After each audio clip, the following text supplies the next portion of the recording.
하나님 말씀은 계속해서 요한일서 4장 16절에서 21절까지 말씀입니다. 요한일서 4장 16절에서 21절 신약성경 392면입니다. 같이 합독하십니다. 시작. 하나님이 우리를 사랑하시는 사랑을 우리가 알고 믿었노니 하나님은 사랑이시라. 사랑 안에 거하는 자는 하나님 안에 거하고 하나님도 그의 안에 거하시느니라. 이로써 사랑이 우리에게 온전히 이루어진 것은 우리로 심판날의 담대함을 가지게 하려 함이니 주께서 그러하심과 같이 우리도 이 세상에서 그러하니라. 사랑 안에 두려움이 없고 온전한 사랑이 두려움을 내쫓나니 두려우면은 형벌이 있음이라. 두려워하는 자는 사랑 안에서 온전히 이루지 못하였느니라. 우리가 사랑함은 그가 먼저 우리를 사랑하셨음이라. 누구든지 하나님을 사랑하노라 하고 그 형제를 미워하면 이는 거짓말하는 자니 보는 바 그 형제를 사랑하지 아니하는 자는 보지 못하는 바 하나님을 사랑할 수 없느니라. 우리가 이 계명을 주께 받았나니 하나님을 사랑하는 자는 또한 그 형제를 사랑할지니라. 아멘. 오늘 계속해서 또 두 번째 시간 하나님의 사랑, 긍휼의 은혜 세 번째인가요?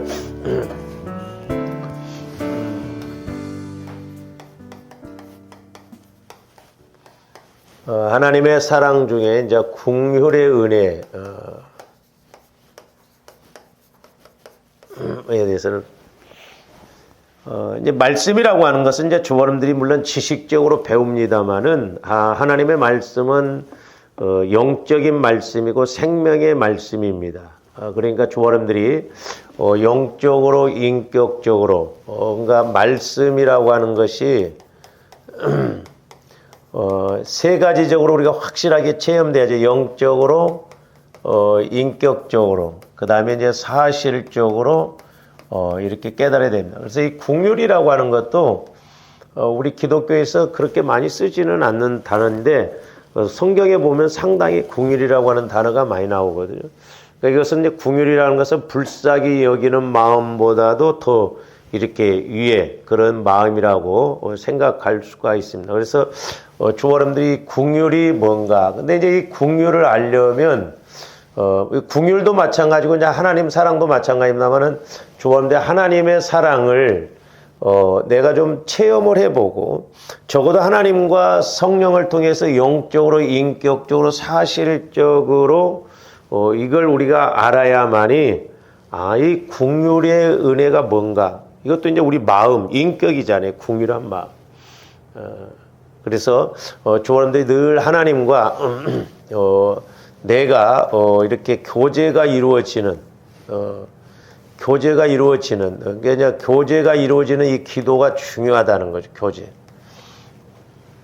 제가 이렇게 이제 가끔 뭐 밖을 한 번씩 나갔다 오면서 늘 느끼는 게 뭐냐면 날마다 내가 하나님과 교제하는 것보다 더 좋은 것은 없더라고요. 더 기쁘고 좋은 것은 없어요. 그러니까 아무리 뭐 우리가 이제 이번에도 제가 이제 필리핀을 이렇게 이제 가보고는 싶었거든요. 이제 왜 그러냐면 우리 교회가 앞으로 또 우리 젊은 사람들이 어떤 비전을 가지고 이렇게 좀 이렇게 그런 어떤 우리가 선교 차원에서도 그렇게 했으면 좋겠다 해서 이제 제가 이제 캄보디아하고 좀 어디 또 다른 나라 원래는 이제 중국에다 좀 초점을 맞추려고 그랬는데 중국은 이제 아예 못 들어가는 상황이고 그래서 이제 필리핀 쪽으로도 좀 이렇게 가보면 좋겠다. 그리고 이제 다른 나라는 멀어요. 비행기 타기도 힘들고 한 번씩 갔다 오기도 힘들고 그런데 동남아권은 한 너댓 시간이면 이제 왔다 갔다 하는 시간인데 이번에도 이제 이렇게 필리핀을 가서 그 선교지를 이렇게 방문해 보면서 우리 이제 그 침례교 젊은 목사가 38밖에 안 먹었는데 해외에 가서 이렇게 교회를 지어서 이렇게 한다는 건 상당히 어렵거든요. 근데 교회를 잘 이렇게 줘놨더라고요. 근데 좀 이제 필리핀은 워낙 그 천주교가 강해요. 천주교. 그러니까 옛날에 필리핀이 우리나라보다도 더 잘 살았습니다. 필리핀이라고 하는 나라가 우리나라보다 잘 살았는데 지금 완전히 역전이 됐죠. 뭐 옛날에 뭐 박정희 대통령이 마르코스 대통령한테 좀 도와달라고 하니까 비아냥거리고 그랬다잖아요. 그 이제 제가 이제 그 고속도로도 이렇게 타봤는데 우리나라 국도만도 못 타더라고요.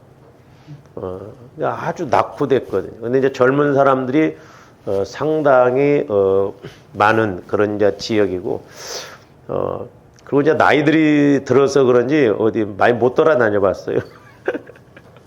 그냥 이렇게 이야기도 하고 근데 그냥 또 순복음교회 그 목사님이 한 분 이렇게 오셔서 목사님들이 좀 이렇게 세미나 같은 것도 좀 해주셨으면 좋겠다. 제가 이제 좀 그런 것을 좀 발견하고 싶었었거든요. 그래서 자기가 그 현지 필리핀의 현지 목사님들 한 40~50명을 1년이면 이렇게 10번을 이렇게 세미나를 한대요. 한 달에 한 번씩. 근데 이제 12달인데 10번을 하는데 초청을 해서 거기 이제 신학교도 운영을 하고 그러더라고요. 그러면서 이제 먹여주고 재워주고 이렇게 하는데 한 40명인데 한 번 할 때마다 한 250만 원에서 300만 원 든다고 그러더라고요. 그런 것을 좀 해볼 만하겠다 싶더라고요. 그냥 제가 캄보디아 경험도 있고, 그래서 좀 할 수만 있으면 이렇게 했는데, 이제 나이가 드니까 힘들더라고요. 비행기 타기도 힘들고 여러 가지로 이제 힘들어요. 그래서 이제 여러분들 그런 비전을 가지고 좀 이렇게 우리가 해외에도 관심을 갖고 이렇게 좀 시야를 넓혀서 이렇게 이제 해보는 것도 중요하다라고 하는 생각이 듭니다. 그러면서 이제 제가 필리핀에 가서도 국률의 은혜. 그러니까 이제 원래 필리핀이라고 하는 나라도 캐톨릭이거든요. 캐톨릭이 이제 전반적으로인데, 그러니까 하나님이 우리나라하고 비교했을 때 제가 그 국률의 은혜를 좀 이렇게 깨닫게 되는 게 뭐냐면, 우리나라 사람들이 어려운 가운데서 그래도 믿음으로 해보려고 애를 쓰다 보니까 하나님이 결국 이렇게 은혜를 주셨는데, 원래는 먼저 필리핀이 잘 살았는데 지금은 우리나라보다 훨씬 못하거든. 그래서 우리가 하나님으로부터 관심을 받고 하나님이 일하시게 하는 것이 얼마나 중요한가.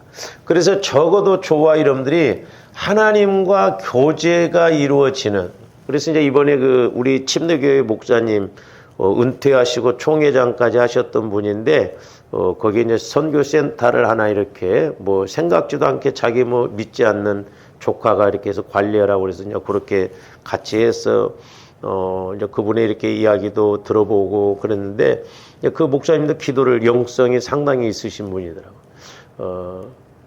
그러면서 이제 이 교제를 나누면서 이 필리핀 나라가 이제 여러 가지로 어렵지만 우리 한국 또 이제 선교사들도 잘 또 기도를 많이 안 한대요.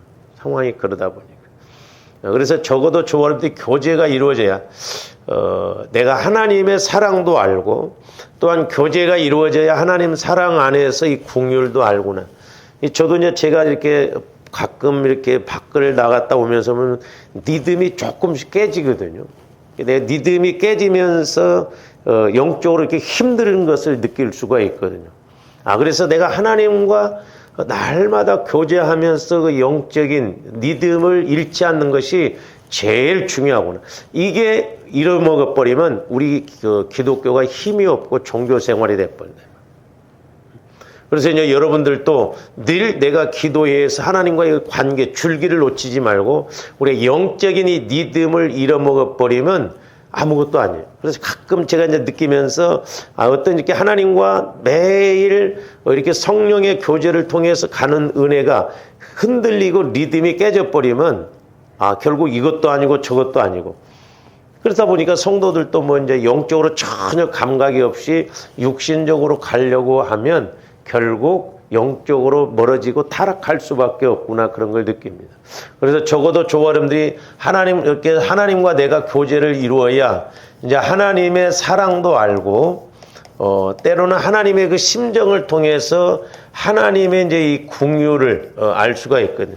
그래서 좀 저와 여러분들이 이 국률이라고 하는 것도 영적으로, 인격적으로, 사실적으로 좀 알아가야 되는데, 우리가 지난번에 이제 말씀을 좀 상고를 했습니다만, 로마서 9장 13절에서 18절 말씀도 봅니다. 우리가 잘 보세요. 저 13절 보면 뭐라고? 기록된 바 내가 야곱은 사랑하고 에서는 미워하였다 하심과 같으니라. 그러면 저 말씀을 통해서 그러면 하나님은 누구는 미워하고 누구는 사랑하고 그렇다고 나면 하나님이 아니시죠. 그렇잖아요. 하나님이 말해 우리처럼 우리 인간처럼 뭐 좋아하면 뭐 사랑하고 또 싫으면 미워하고 뭐 우리처럼 그렇게 좋아하는 사람이 있고 미워하는 사람이 있다고 한다면 그건 하나님의 사랑의 속성은 아닙니다. 그러면 왜 저렇게 말씀하셨는가? 하나님은 누구나 사랑하시고 누구나 구원받기를 원하시는데 결국 우리가 하나님으로부터 사랑을 받느냐 사랑을 받지 못하는 것은 하나님이 이렇게 일방적으로 그렇게 한 게 아니라 결국 나에게 달려있다 이 말이죠. 나에게. 이게 중요해요. 나에게 달려있어요. 잘 보세요. 야곱이나 예서나 별 다를 바가 없어요. 야곱이 그러면 왜 하나님께 사랑받았느냐? 야곱이 예서보다 형보다 나아서 그러냐? 그런 거 없어요. 야곱도 보면 거짓말을 잘하죠. 어떻게 보면 사기꾼 근성을 가지고 있었다 이 말이죠. 그래서 결국 장자의 명분도 형 예서한테 팥죽 한 그릇을 팔아서 취해버렸잖아요. 그런 야곱을 왜 하나님이 사랑하셨냐? 그리고 예서는 뭐 남자답고 뭐 준수하고 어떻게 보면 나무랄 것 없는데 왜 하나님은 예서를 미워하셨냐면 하나님이 미워하신 것이 아니라 예서가 하나님을 그렇게 하나님의 말씀에 불순종하고 하나님의 사랑을 멀리 해버리니까 결국 하나님도 미워하실 수밖에 없거든요. 그러니까 잘 아셔야 돼요. 가끔가다 조아름대 하나님을 원망하고 불평하는데 하나님은 문제 없어요. 결국 뭐냐? 우리 마음, 우리 중심이 문제예요. 그러니까 조합들이 교제를 이루어야 된다는 게 뭐냐면 내가 옳다고 생각했는데 교제하다 보면 내 생각이 이렇게 잘못됐다는 것을 깨닫게 된 거예요. 근데 우리는 육신적으로 내 판단 입장에서만 생각하기 때문에 그렇다면. 그러면 왜 하나님은 야곱을 사랑하고 예서를 미워했는가? 그건 야곱은 물론 야곱이 인격적으로 문제가 많았었지만 야곱은 쉽게 말하면 영적으로 어떻게 해서라든지 나는 하나님으로부터 복을 받아야 된다.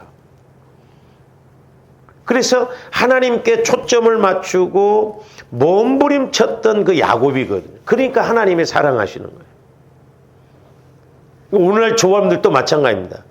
그러니까 하나님이 조합들 보실 때 조합들도 그렇잖아요. 누구 사람을 볼 때 또 교회에서 그걸 보면 마음이 좀 이렇게 아이고 안타깝고 그럴 때가 있잖아요. 그 왜 그래요? 그 사람의 마음이 하나님 쪽으로 가지 못하고 육신적으로 인간 쪽으로 가기 때문에 그렇다 이 말이죠. 그래서 때로는 조아름들이 하나님 앞에 막 어려운 가운데서도 기도하고 그 고비고비를 넘겨야 됩니다.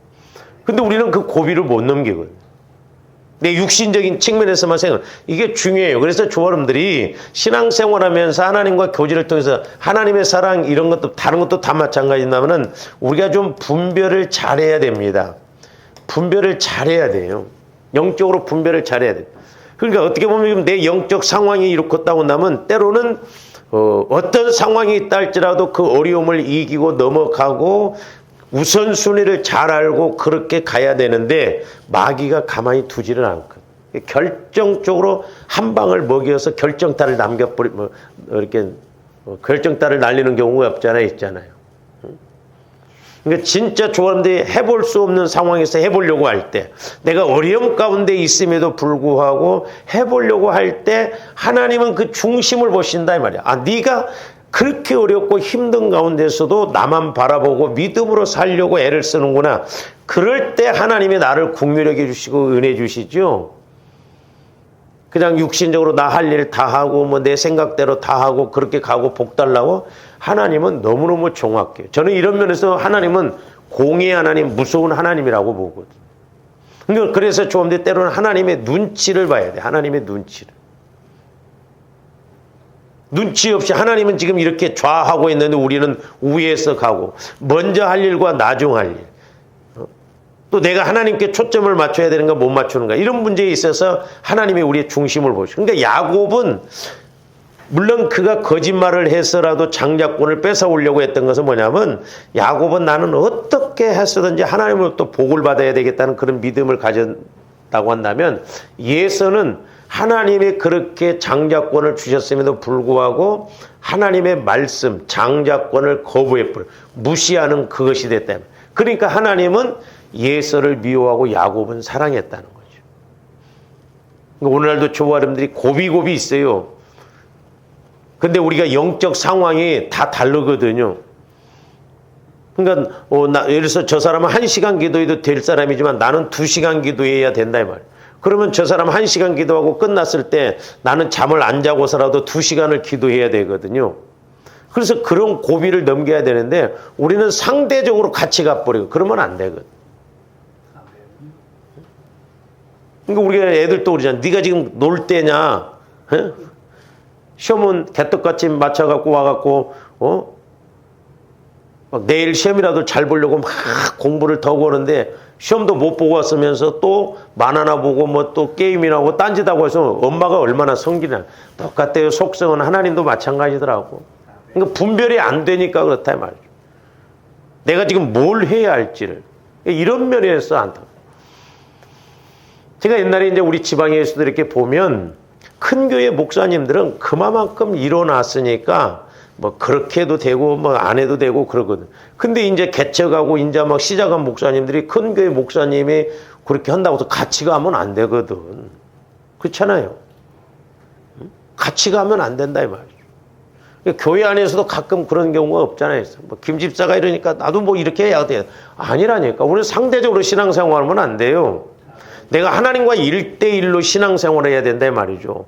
그래서 내 영적 상태가 그만큼 어려우면 그만큼 더 몸부림쳐서 가야 된다 말이에요. 그럴 때 하나님의 조함들을 긍휼히 여겨주시는 거예요. 잠잘 것 다 잠자고 놀 것 다 놀고 할 것 다 하고 기도는 뭐 쥐꼬리만큼 하고 내 문제는 큰 거 해결받으려고 그런 하나님은 아니에요.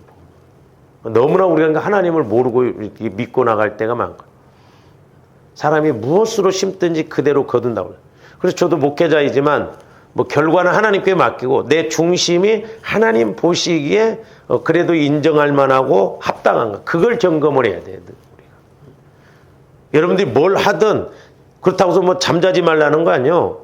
잠을 자더라도 내가 할 짓을 하고 하나님과의 관계를 맺고 가야 된다 이 말이죠. 근데 하나님과의 관계를 안 맺고 뭐 별것 다 소용없어요.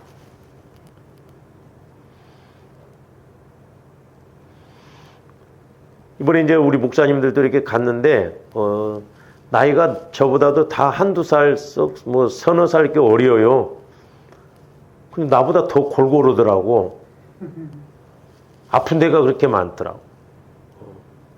그 목사님 한 분이 이렇게 한의사로서 이렇게 이제 전도를 하면서 이제 거기 원로 목사님하고 아시니까 이제 우리가 왔다고 하니까 와서, 이제 10,000원씩을 뭐 내라고 그러더라고. 그래도만 이렇게 진맥도 해줘보고 뭐 또 침도 맞아보는데 우리 목사님들 나는 다 건강한 줄 알았어. 심각하더라고. 참 안타깝더라고. 불쌍하더라고. 그 한 목사님은 청주에 계시는데 막 뚱뚱하고 건강한 줄 알아. 그랬더니 이대로 두면 안 된다. 그 옆에 이제 목사님이, 아휴, 목사님 저 소리 들으니까 눈물 날라노니 불쌍하더라고. 그 사모님도 그렇고 막 사고 나고 그래가지고 그러는데 참. 그러면서 이제 제가 이 국률에 대해서 이렇게 말씀을 묵상할 때도 그러니까, 이제 물론 우리가 불쌍히 여기는 것도 두 종류거든요. 어떻게 보면. 진짜 해보려고 하는데 잘 안 돼가지고 불쌍히 여기는 마음이 있는가 하면 속된 말로 못돼 먹어갖고 어려움 겪을 때 불쌍한 마음도 없잖아요. 있잖아요. 그건 하나님이 일 안 하십니다. 그러니까 조금들 그런 분별을 잘해야 돼요. 내가 막 해보. 그러니까 그렇게 하나님 앞에 몸부림쳐. 그래서 제가 이렇게 가서 순복음교회 목사님도 암 걸리고 나이도 이제 61살밖에 안 먹었는데 막 열심히 하고 그러니까 벌써 보기만 해도 다르더라고. 하나님은 그러니까 그 중심을 알아요. 그러니까 저렇게 해보려고 하는 그 마음이 하나님이 이렇게 감동을 해서 이렇게 같이 했으면 좋겠다. 그런 마음들이 와요. 근데 그런 것이 없어. 영적인 어떤 교감이 없으면 하나님도 일하시지 않고. 그러니까 하나님이 야곱은 사랑하고 예서는 미웠다는 거야. 예서는 말씀에 대해서 장자권에 대해서도 무시하고 하나님의 축복권에 대해서 무시하고 그런데 야곱은 욕심이 많지만 그러나 어떠든가 나는 하나님으로부터 좀 이렇게 살아야겠다는 그런 마음을 가지고 그 야곱이 얼마나 힘들었어요. 외삼촌의 집에 가서. 그러니까 하나님은 그 중심을 보시고 긍휼히 여겨주셨다면 저한테 신앙생활하면서 온전해서 우리가 응답받고 막 축복받습니까? 아니에요. 내가 비록 뭘 하면 20%밖에 못한다 이 말이죠. 그러면 하나님이 너는 20% 했으니까 20%만 받아라.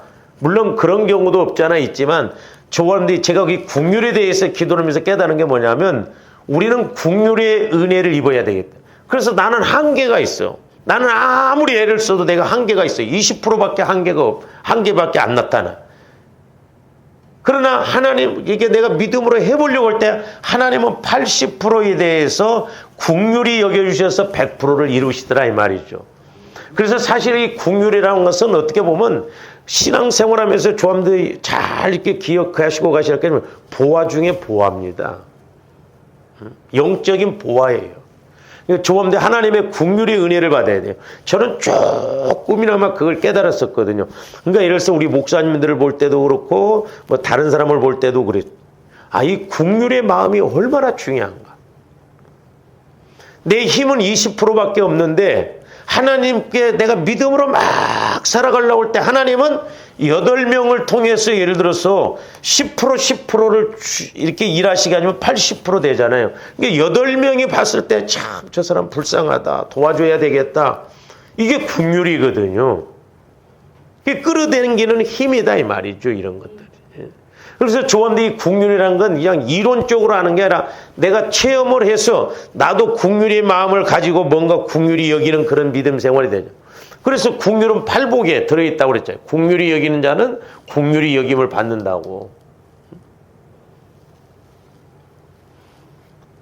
그럼 잘 보세요. 이제 여기 보면 왜 하나님이 야곱은 사랑하고 에서는 미워했는가. 하나님은 뭐 잘하면 사랑 못하면 미워. 그게 아니에요. 하나님 자체는 사랑인데 좋아하는데 사랑받고 못 받고는 누구에게 달려있어요? 나에게 달려있다 이 말이죠. 나에게. 그러면 내가 100% 다 잘해서 사랑받느냐? 그게 아니에요. 야곱 보세요. 내가 부족한 점이 너무나 많지만 그래도 막 믿음으로 해보려고 하고 지금 내가 어떻게 보면 육신적으로 이렇게 갈 때 손해가 나고 어려움이 온다 하지만은 그럼에도 불구하고 하나님께 초점을 맞추면 훨씬 하나님은 더 큰 복을 주신다 이 말이에요. 마리아 보세요. 만약에 마리아가 예수님을 잉태시키면 마리아는 돌에 맞아 죽어요. 그리고 그 가문이 대대로 저주받은 가문이 됐고. 근데 마리아가 그런 것을 뛰어넘는 죽으면 죽으리라 하나님께 초점을 맞췄을 때 하나님이 마리아를 죽게 하셨습니까? 그 가문이 저주를 받았습니까? 그렇지 않잖아요. 그러니까 이런 것이 중요한 거예요. 그래서 마귀는 고비고비마다 조함들을 꼭 그렇게 걸려 넘어지게 합니다. 이런 것이 길어지면 안 돼요. 제가 말씀드렸잖아요. 저렇게 가면 안 되는데 저렇게 하면 안 되는데 별것 아닌 것 같지만 별거 아닌 것 같은 데서 조함들이 걸려 넘어진다 이 말이에요. 마귀는 큰 것 갖고 공격 안 해요. 작은 것 갖고 공격합니다. 그래서 조함들이 분별을 잘해야 된다는 거죠. 그러면 왜 하나님의 야곱을 사랑하셨는가? 14절부터 봅니다. 그런데 우리가 무슨 말을 하리요? 하나님께 불의가 있느냐? 그럴 수 없네요. 하나님은 불의가 없다 이 말이에요. 왜 그러면 하나님은 야곱을 사랑하고 예서를 미워했는가? 하나님은 불공평 하나님인가? 그렇잖아요. 예서도 원래는 사랑하셨어요. 근데 예서의 행동 속에서 예서의 마음 속에서 미움을 받을 수 있도록 받을 수밖에 없는 하나님으로부터 간섭을 받지 못한 하나님께 버림받는 그런 단계로 갈 수밖에 없는. 나중에 예서가 축복권을 다 빼앗기고 그랬을 때 그제서야 통곡을 하지만 예서에게 돌아갈 복이 없다 이 말이죠. 우리가 그때를 바라보고 가야 될 줄로 믿습니다. 15절 보죠. 모세에게 이르시되 저기서 이제 중요한 말씀. 내가 긍휼히 여길 자를 긍휼히 여기고 불쌍히 여길 자를 불쌍히 여기고. 그러니까 하나님은 사랑의 하나님이시지만 다 긍휼히 여기시는 건 아니에요. 그걸 아셔야 돼요. 누구나 긍휼히 여겨주는 게 아니에요. 문제는 내가 하나님으로부터 긍휼히 여김을 받을 수 있는 그런 마음 자세, 생각을 갖고 가느냐, 아니면 육신적으로 그렇게 얄팍한 감정 갖고 가느냐, 거기에서 결정되어지는 거예요.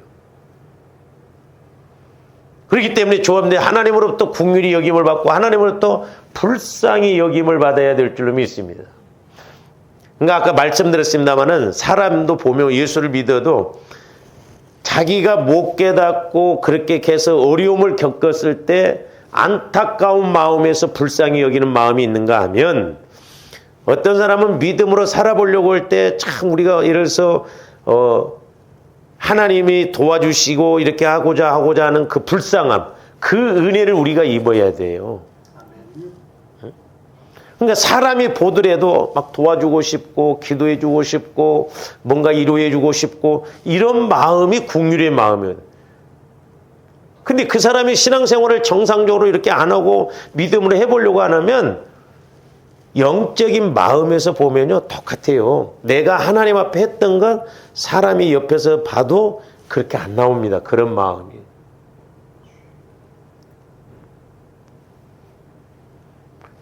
제가 이제 예를 들어서 예를 들어서 이렇게 예배를 드려보고 신방도 해보고 그러고, 또 여러분들이 신앙생활할 때도 마찬가지잖아요. 막 여러분들이 뭔가 해보려고만 하나님은 예를 들어서 목회자인 저를 통해서 다른 사람을 통해서도 뭔가 깨닫게 해주시고 막 이렇게 말씀 주시고 그러거든요. 근데 관심도 없어. 무관심해. 육신적인 거 가면요 하나님도 똑같습니다. 뭔가 깊게 말씀 안 해주시고 깨닫게 안 해주셔요.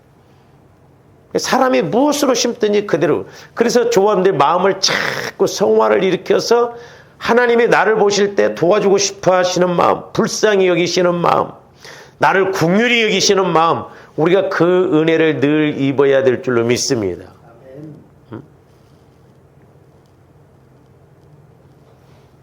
그러니까 내가 주님의 일을 열심히 하다가 힘들 수도 있어요. 그런데 주님의 일을 열심히 안 하고 힘들 수도 있어요. 그럼 하나님이 누구부터 일을 일으키시고 그랬어요? 그렇잖아요. 두 부류다 이 말이죠. 우리가 하나님 믿음으로 살려고 몸부림치고 기도하고 막 하나님 만나서 뭔가 해보려고 할 때 하나님이 일을 하시고 긍휼히 여겨주시고 불쌍히 여겨주시지, 그거 없이 그냥 내가 육신적으로 가다 문제 터져갖고 어떤 상황이 왔을 때 이제 불쌍히 여겨주시옵소서 할 때 하나님이 그렇게 하시냐 이 말이죠.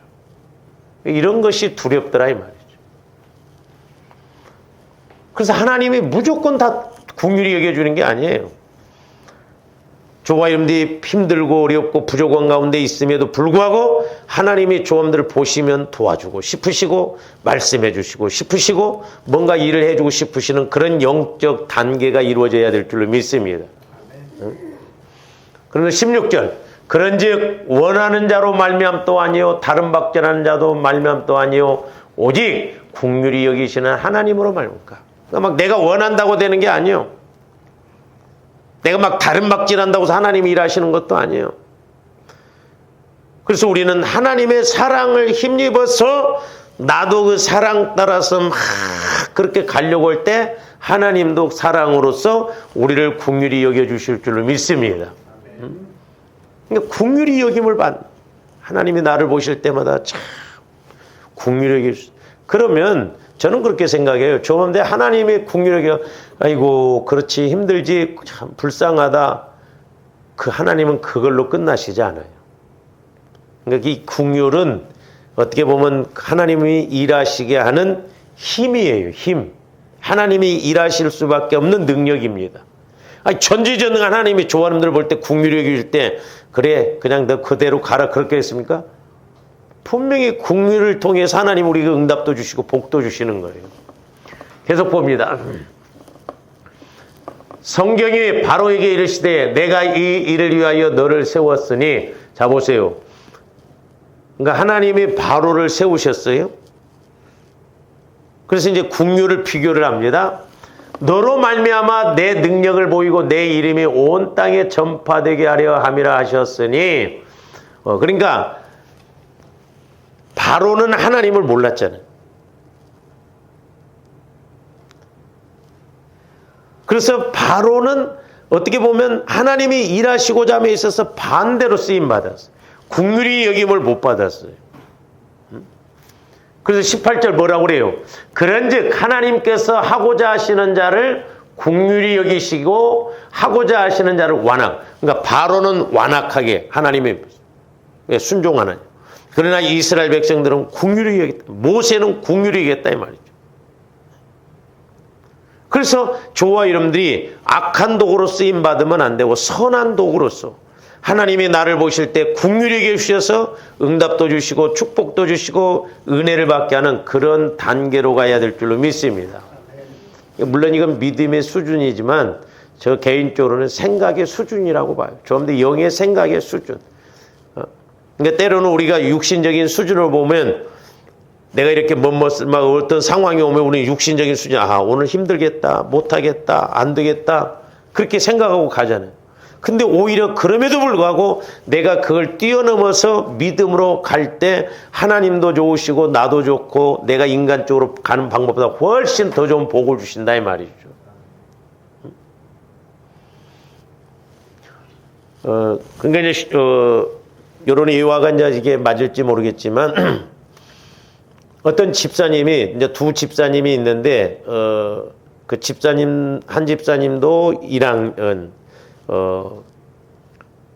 7살짜리인가 뭐 유치원을 다니고 또 한 집사님도 똑같은 나이 또래 그런 아들인데 그 한 집사님은 주의 일을 하기 위해서 교회 와서 봉사도 하고 뭔가 막 이렇게 하기 위해서 그 애를 자기 애를 그 집사님한테 맡겼대요. 그 집사님은 애기 보기 위해서 이렇게 이제 교회 와서 일을 안고 그냥 애기를 관리하고 그러니까 이 집사님은 그 집사님한테 부탁을 하면서 내 애 좀 잘 봐달라고. 그러면서 이 집사님이 늘 하나님 앞에 기도하기를 뭐냐면 하나님 제가 하나님 일을 합니다. 하나님이 내 자녀를 지켜주시고 인도해 주시고 늘 그렇게 기도했다는 거죠. 불행하고 안타까운 일이지만 이 집사님이 애 둘을 데리고 철로를 가다가 자기 자식은 결국 열차에 치여 죽었고 그 부탁한 집사님의 아들은 똑같이 이렇게 갔음에도 불구하고 열차에 치였지 않았다는 거죠. 하나님은 그런 하나님은 아니십니다만은 한 예예요. 그러니까 내가 육신적으로 생각하면 내 새끼 막 이렇게 해서 오는 것이 훨씬 더 계산적으로 빠르고 좋은 것 같지만 결과론적으로는 하나님께 기도하고 하나님 쪽으로 간 이 집사님은 아들은 살아났다 이 말이에요. 그러니까 우리가 오늘날 신앙생활하면서 이런 일들이 비일비재합니다. 그래서 조합들이 분별을 잘해야 된다는 거죠. 육신적으로 생각하면 당연히 내가 이렇게 하고 가는 게 맞죠. 거기다 대고 뭔 말을 하겠어요. 그렇다고 해서 그렇게 말하면 여러분들이 마음 체인지할 것 같아 바꾸고 안 바꿉니다. 그러니까 우리는 하나님의 방법대로 할 때 하나님이 역사하십니다. 제가 우리 목사님들을 이렇게 보면서도 마찬가지죠. 좀 영적으로 그런 부분을 좀 깨닫고 이렇게 가면 훨씬 쉽게 갈 수도 있는데 영적인 부분을 모르고 가면 힘들다 이 말이죠. 그래서 우리 하나님도 다 긍휼히 여기시는 게 아니에요. 긍휼히 여길 자를 긍휼히 여기는데 그러면 괜히 긍휼히 여겨주시냐? 야곱처럼 내가 비록 거짓말을 잘하고 좀 부족하다 할지라도 어떻게 해서라도 나는 하나님으로부터 복을 받아야겠다. 그 어려움과 문제를 뛰어넘고 갈 때 하나님도 그를 긍휼히 여겨주신다 이 말이에요. 그래서 형한테 죽어야 되는데 하나님은 거기에서 다리가 부러질더도 한도뼈가 오그러져도 긍휼히 은혜를 주셔서 오히려 자기를 죽이려고 하는 형의 마음을 바꾸니까 서로가 야곱도 마음이 바뀌어지니까 형도 마음이 바뀌어지고 그러죠. 그래서 조합들 말씀을 읽을 때마다 이렇게 설교를 들을 때마다 기도할 때마다 이런 영적 원리를 여러분들이 스스로 좀 깨달아야 돼요. 조합들 믿음 있는 것 같지만요. 어떤 딱 상황 앞에 쓰면요. 우리 믿음이 그냥 내 정체가 드러납니다. 그럴 때 하나님이 보실 때 조합들 실망하면 안 돼요. 실망시키다. 잘 나가다가 어떤 결정적인 순간에 그냥 나가 떨어져 버린다 이 말이죠.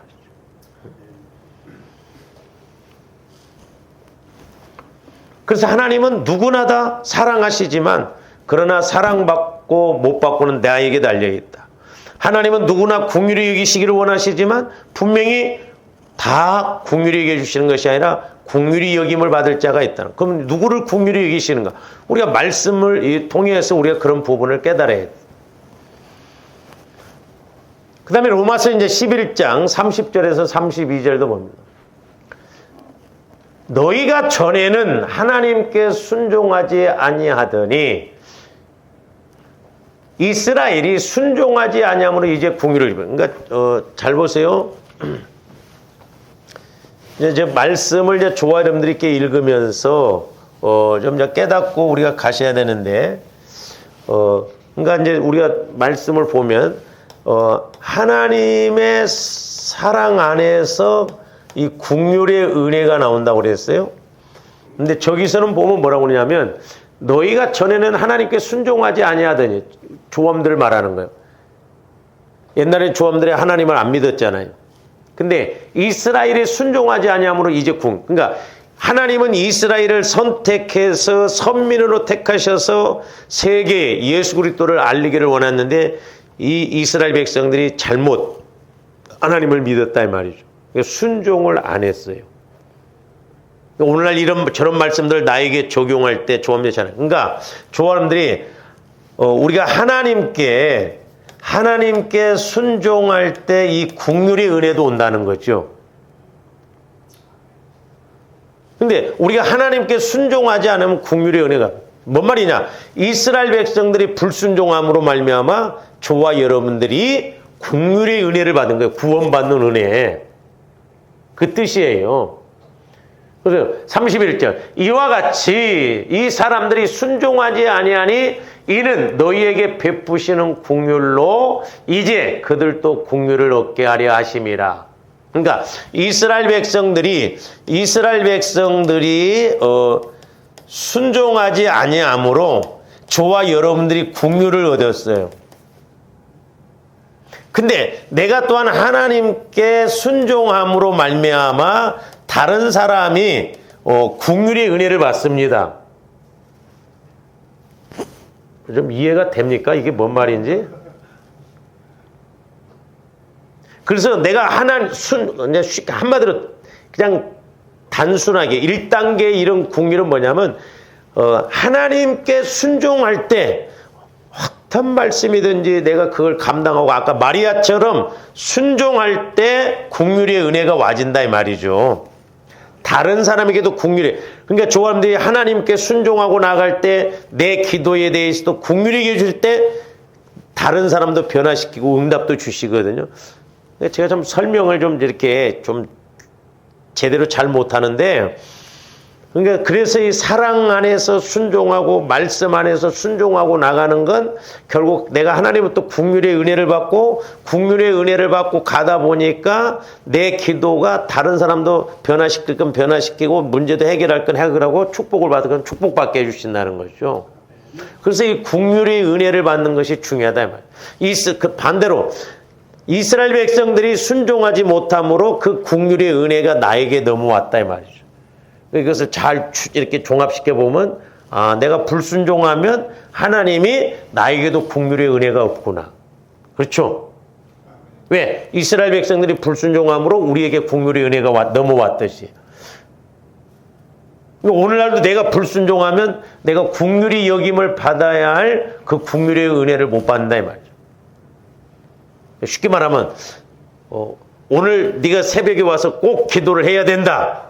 그러면 내가 오늘 새벽에 와서 기도를 했을 때 긍휼의 은혜를 입었어. 근데 하나님이 분명히 말씀하셨어. 전지전능하신 하나님이 말씀하셨음에도 불구하고 내가 바쁜 바람에 뭐 하는 바람에 기도를 못했어. 그러면 그 하나님을 완전 무시한 거잖아. 그런 한 번이 별거 아닌 것 같지만 그걸로 인해서 결국 긍휼의 은혜를 못 받아서 진짜 어떤 상황 앞에서 긍휼의 은혜를 받아야 이 문제가 해결되어지는데 긍휼의 은혜를 못 받음으로 그 문제가 해결받지 못한다고 하면 어떻게 보면 비참하잖아요. 그러니까 조함대 늘 하나님으로부터 긍휼히 여김을 받도록 우리를 불쌍히 여겨달라고 하고 나를 긍휼히 여기게 해달라고 하고 내가 또한 믿음으로 살아보려고 몸부림치고 기도할 때 하나님은 가만히 계시겠냐고. 누구 탓할 것도 없어요. 내 탓이에요. 내가 복 심어서 복 거두고 저주 심어서 저주 거두고 사람이 무엇으로 심든지 그대로 거둔다는 거예요. 다른 건 몰라도 하나님과 영적 관계에서 우리가 이런 믿음으로 가야 될 줄로 믿습니다. 그 다음에 로마서 12장 8절도 보세요. 은사 중에도 하나, 그러니까 팔복에도 긍휼히 여기는 자는 긍휼히 여김을 받는다고 그랬죠. 근데 은사에도 긍휼이 있어요. 혹 위로하는 자면 위로하는 일로 구제하는 자는 성실함으로. 참 하나님의 말씀은 깨닫고 보면 너무너무 정확합니다. 저기 보면 구제하는 자는 성실함으로 하라는 거예요. 성실함. 주어른들이 이 구제 같은 것도 하다 보면 성실함으로 못합니다. 왜냐하면 내가 누구를 구제했어. 근데 나한테 못마땅하게 행동했어. 허이 저것 봐라. 그래서 악을 악으로 갚아버리거든요. 그래서 구제할 때 중요한 게 뭐냐면 성실함으로 해야 돼. 저희 둘째 누님이 그런 이야기 하더라고요. 이제 저희 둘째 누님이 좀 구제의 은사가 있는데, 이렇게 조장할 때 자기 구역 식구 중에 참 너무너무 어려운 그런 가정에 있어서 주일날, 어린이 주일날, 저희 누님이 이제 자기 애들을 이렇게 돌볼 걸 못 돕고, 찾아가서, 이제 집사님, 자녀들을 이렇게 봤대요. 그랬더니, 이제 뭔 이야기를 저한테 하려고 합니다. 가서 보니까 없다고 하면서도 할 짓 다 하고 있더래, 애들한테. 근데 나는 어려움 가운데 이렇게 뭐 해야 할 것을 못하고 그렇게 가서 했는데, 할 짓을 다 하고 있는데 좀 마음이 그렇더래. 쉽지 않습니다. 여러분들 참, 뭐 해봐요, 여러분들. 여러분들이 누구 좀 도와주고 조금만 삐딱하게 해봐. 다시는 국물도 없지. 근데 그런 것이 힘들어요, 우리가 상대적인 측면에서 보면. 어떤 집사님도 그랬다잖아요. 자기가 어려운 가운데 돈을 벌어서 이렇게 목사님 그 자제분이 있는데 등록금을 대줬는데, 그러니까 하나님의 역사하려고 하면 꼭 마귀 역사도 있습니다. 그 분별을 잘해야 된다는 게 그거예요. 잘 이렇게 4년 동안 했는데 어느 날은 목사님이 이제 뭐 저 같으면 그렇게 못 하겠어요. 근데 목사님이 이제 고지서 나왔다고 아마 그 집사님을 줬는 것 같아요. 이렇게 줬대요. 그때 이 집사님 생각이 뭐라고 하냐면 세상에 목사님이 기도도 않고 그냥 고지서부터 갖다 준다. 왜 기도를 안 하겠어? 시험 들라니까 그런 것이 마음에 주지. 예? 그게 막 시험이 들어본 거예요. 물어봤어? 목사님한테? 기도하고 갖고 온 거냐, 안 갖고 온 거냐? 자기 스스로 뭐 기도도 않고 막 고지서부터 갖다. 근데 이 집사님은 그래도 워낙 기도를 많이 하신 분이라, 이제 성령의 음성을 듣는데 자기 아들이 그러더래요. 고등학교 3학년짜리 다는데, 아니, 엄마, 지금까지 내가 그렇게 잘했는데 왜 그래? 그 소리를 하나님의 음성으로 들었어. 맞다. 지금까지 잘하고 왔는데 내가 왜 이러지? 그래서 자기가 회개하고 그렇게 다시 목사님과 자녀의 등록금을 대드렸더니. 근데 하나님이 어떻게 역사하셨느냐? 이 집사님 아들은 대학도 좋은 데 들어가고 4년 내내 장학금 받고 취직도 자처럼. 우리 이런 계산이 나오냐고, 이런 계산들이. 절대 우리는 육신적으로 이런 계산 못 나옵니다. 누가 그렇게 해요? 내가 힘들어 죽겠는데, 어느 부모가 원수를 위해서 자기 자식을 죽이는 부모가 누가 있냐 말이요. 하나님 외에는 없어요. 그러니까 좋아하는데 주님 안에서 주님이 일하시도록 그런 부분을 속된 말로 깔짝깔짝이라도 좀 하자 이 말이요. 응? 다 해서는 게 아니라. 그러니까 내가 그렇게 하려고 하는 때로는 힘들어요. 어려워요. 손해요. 희생이요. 그러니까 좋았는데 주의 일을 하고 기도도 마찬가지고 봉사도 마찬가지고 헌신도 마찬가지고 내가 해야 할 일을 못하고 해야 됩니다. 내가 써야 할 것을 못 쓰고 해야 돼요. 구제연사 받은 그 권사님 말 들어보니까 내가 쓸 것 다 쓰고 못한다는 거예요. 옛날에 이렇게 매형이 돈을 주면 일주일이면 다 얻으러 갚버린대. 그런데도 이 하나님은 30년, 40년을 지금까지도 살아오게 하시면서 일을 신기하더라 이 말이죠. 신기해요. 그러니까 사람들이 흔히 내 돈 7푼은 알면서 남의 돈 14푼은 모른다고 그러잖아요. 우리 하나님은 전지전능하신 하나님이십니다.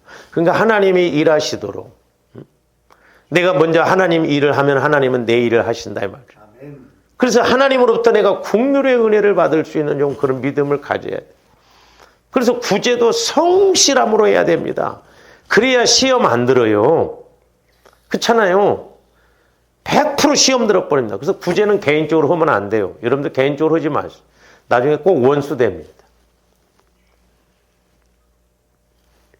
꼭 그렇게 돼 있어요. 성실한 마음이 없으면 꼭 시험 듭니다. 누가 주라고 그랬어? 왜 주워놓고 내가 시험 드냐 이 말이요. 응?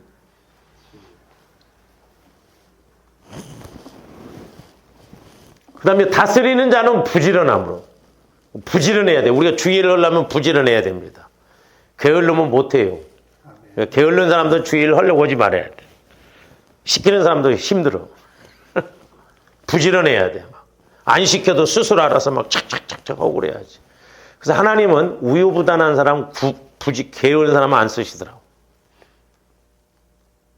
부지런하고. 다 나오잖아요. 왜 저렇게 말씀은? 부지런해야 돼. 우리 신앙생활 하면 부지런해야 됩니다. 그래서 막 주일날 오기 전에 막 예를 들어서 할 일도 좀 해놓고. 제가 왜 예수를 처음에 안 믿은 줄 아세요? 우리 큰누님 보니까 게을르더라고. 설거지 할 것도 안 하고 막 교회 간다고 그대로 놓고 가고 막 바쁘면 그냥 김치찌개 하나 있어 그냥 그렇게 먹어버리고. 아니요. 우리 예수 믿는 사람은 더 부지런해야 돼. 누가 남편이 잔소리하면 잔소리 안 듣도록 막 완벽하게 잠을 안 자고라도 싹 해놓고 오고 그래야지. 그렇잖아요. 잠잘 거 다 자고 뭐 게을러 터져갖고 옆에서 보면 폭포 오지. 예수를 믿어도 뭔가 다르구나. 그래야지. 그렇잖아요. 그래서 부지런해야 돼. 조합들이 부지런해야 한다. 그 다음에 이제 또 하나는 뭐라고 써요? 긍휼을 베푸는 자는 즐거움을. 아이고, 긍휼을 베풀면서 즐거운 자로? 어려워요. 보세요. 왜 힘드냐면요. 저와 여러분들이 여유가 있어도 사람은 상대적입니다. 그렇잖아요. 이 세상 원리는요, 뭔가 내가 장사하는 사람도 마찬가지요. 뭐 본전치기 한다고 하는데, 그럼 뭐 봐야 정확하게 알지 뭐. 이 세상은 절대 손해본 짓을 하려고 안 합니다. 내가 장사를 해서 1원이라도 남고 뭔가 이익이 있으니까 거래를 하죠. 이익이 없는데 손해보가면서 할 사람이 없다니까요.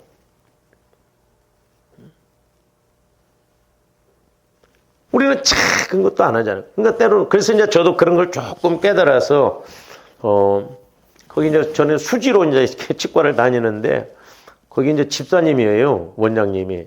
처음에는 좋은 의도로 목사님들을 이렇게 막 50%까지 해줬는데, 막 목사님 막 다 와서 하려다 보니 나중에 손해인 것 같아서 이렇게 이제 못한다고 그러더라고.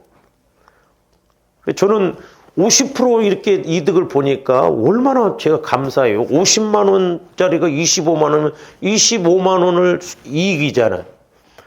그럼 내가 예를 들어서 거기다가 10만 원을 뭐 갖다 준다고 해도 손해 아니냐. 근데 우리는 그 짓 안 합니다. 이득만 보려고 하지. 그래서 저는 그렇게 못하지만 이제 가끔 가다가 이렇게 오래간만에 한 번씩 가면 이제 귤1 박스, 겨울에는 귤1 박스 사다 주면 그때 글더라니까 고마워하면서 목사님 다른 사람은 안 해주는데 목사님은 30%까지 해주는. 그래도 얼마나 이익이요. 20% 2만 원 들여가지고 30% 하면 뭐 내가 몇십만 원 이익이잖아요.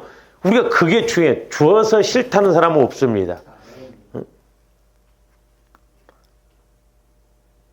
이번에도 이제 이렇게 필리핀 갔는데 그 원로 목사님이 그걸 잘 하시더라고. 이렇게 섭니다. 필리핀이나 또 선교사들도 큰 거 아니야. 조금씩이라도 이렇게 하면 다 달라진대 벌써. 우리 한국도 좀 우리 예수 믿는 사람이 그걸. 옛날에 이제 집사님 한 분이 목사님 나는 10만 원을 투자했고 평생 고객이 된다고 한다고 그러더라고. 사람은 큰 걸 받았은 게 아니라 별거 아닌 것 같지만 좋잖아요. 그러니까 우리가 긍휼을 베푸는 자는 즐거움으로 해야 돼. 즐거움으로. 그래서 전도서에도 보면 7, 8군데 빵을 던지라고 그러잖아요. 언제 나한테 돌아올지 몰라. 그래서 왜 저렇게 긍휼을 베푸는 자는 즐거움. 그만한 우리에게 은혜가 있기 때문에 그런 거예요. 그냥 하시는 말씀이 아니다 이 말이에요. 그래서 여러분들이 자꾸 뭔가도 이렇게 시간적으로나 뭔가 물질적으로 심어보면 거두는 재미도 좋지만 심는 재미가 훨씬 더 기쁩니다. 여러분들 그거 체험해 보셨어요? 그런 즐거움이 있어야 심지요. 긍휼의 그 즐거움이 있어야 또 긍휼을 베풀지요, 우리가. 아무한테나 그렇게 하라는 거 아니에요. 그래서 옛날에 제가 기도할 때, 내종아, 교회 안에 복 받을 일이 너무너무 많다. 작은 것이라도 복 받을 일이 많은데 지혜가 있는 사람은 그걸 탁탁탁 찍어가더라 이 말이죠. 그래서 조합들 분별을 잘해서 이건 하나님이 기뻐하시겠구나. 하나님이 또한 긍휼히 여기시겠구나. 그런 영적 공식 원리를 알고 가야 된다는 거죠. 그래서 팔복에도 긍휼이 들어가 있고 은사 중에도 긍휼이 들어가 있고 왜? 우리에게 그만큼 복을 주시려고 있기 때문에. 그래서 이 긍휼이라는 것은 하나님 사랑 안으로 들어가야 긍휼을 베풀고 또한 조함대 하나님께 순종할 때 하나님이 나를 긍휼히 여겨주신다는 것이죠. 그래서 때로는 내가 순종하려면 손해가 와. 욕도 얻어먹어. 어려움도 옵니다. 이런 고비를 좀 우리가 잘 넘어가야 될 줄로 믿습니다. 여러분들이 어떤 상황 속에서 내가 사람에게 비유를 맞췄어. 근데 내게 유익이 없어. 유익이 있는 것 같은데. 근데 내가 하나님의 말씀에 순종했어. 손해요. 때로는 욕을 얻어먹고 원수가 될 수도 있고. 그러나 그렇게 믿음으로 하나님께 초점 맞출 때 하나님은 나를 긍휼히 여겨주셔서 내가 사람을 따라가고 환경을 따라간 것보다 훨씬 더 큰 은혜가 온다는 걸 아셔야 될 줄로 믿습니다. 그러니까 우리는 하나님으로부터 공급을 받아야 돼요. 하나님도 사람 통해서 일하셔요. 그러니까 우리는 하나님께 미움받으면 안 됩니다. 우리는 하나님으로부터 사랑을 받고 하나님이 나를 보실 때 도와줄 만하고 그런 관계가 돼요. 아니 사람도 그렇잖아요. 누가 막 나를 착 도와주고 나를 이렇게 막 불쌍히 여기고 그러면 내가 힘이 있으면 누구부터 도와주겠어요? 이 사람 나를 불쌍히 여기는 사람부터 도와주잖아요. 하나님도 똑같습니다.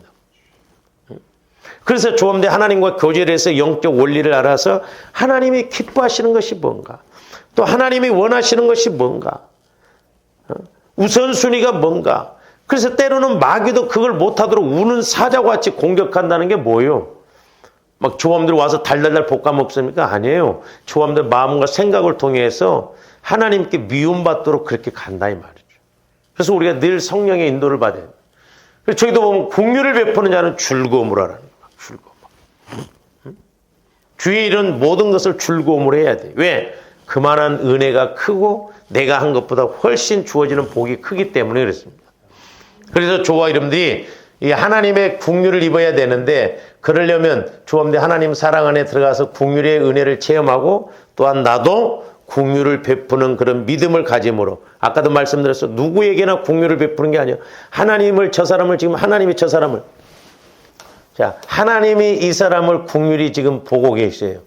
근데 내가 볼 때 내가 기도할 때 하나님께서 내게 긍휼의 은혜를 주셔. 그래서 또 나도 긍휼의 은혜를 받고 이 사람을 봤을 때 긍휼히 여기는 마음이 와.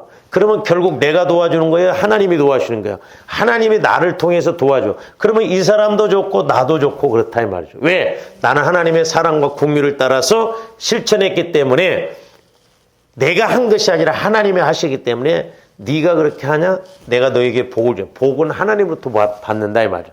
그래서 즐거움으로 하라는 거예요. 즐거움. 그래서 조함들이 영적 공식 원리를 알면 재미있어요. 속된 말로 짭짤해요. 세상 어떤 원리를 갖고 가는 것보다 훨씬 좋습니다. 그래서 우리는 의지할 힘이 없는 그런 사람이나 물질을 의지하지 말고 하나님만 의지하고 나갈 때 하나님이 일하실 줄로 믿습니다. 그래서 조와 이름들이 하나님의 조함들을 보실 때 참 불쌍히 여기고 긍휼히 여기는 마음 이런 마음이 있는 믿음 생활이 되시기를 주님의 이름으로 축원을 드립니다. 기도하십시오. 사랑의 아버지 하나님 감사를 드립니다. 저희들 믿음이 있다 하면서도 너무나 연약하고 부족합니다.